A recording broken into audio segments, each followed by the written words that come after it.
Respected New World viewers, today we share with you what's the difference between Maghfirah and Afuw.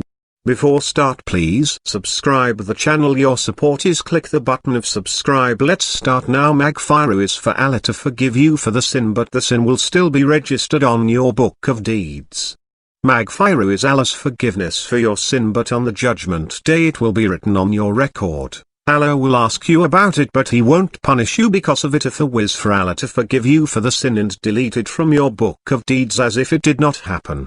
Afuw is Allah's pardon for your sin. It will be completely erased from your record and Allah won't ask you about it on Judgment Day. This is why our Prophet sallallahu alaihi wasallam said that this is the best dua to make on Laylatul Qadr and in your prayers. Allahumma innaka afuwwun tuhibbul afwa fa'fu anni. Reference Ahmad, Ibn Majah, and Tirmidhi. Translate in English: O Allah, you are the one who pardons greatly, and you love to pardon, so pardon me.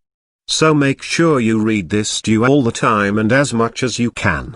Make it one of your daily adhkar. Imagine that you are standing on the Day of Judgment being held accountable for your deeds, and you're not guaranteed your entry to Jannah.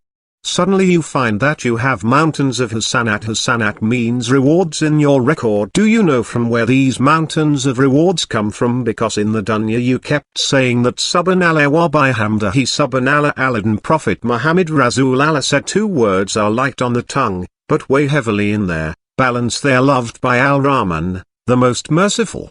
1. Subhanallah wa bihamdihi, subhanallah adhim. Translation in English is glory be to Allah, and praise, glory be to Allah. The supreme references are in Bukhari and Muslim. Can you imagine how much your reward will be multiplied if you share this information about the virtue of this remembrance with your friends and they keep saying it subhanallah wa bihamdihi subhanallah al-adhim because you guided them to do good? Be the one who guides others to good deeds.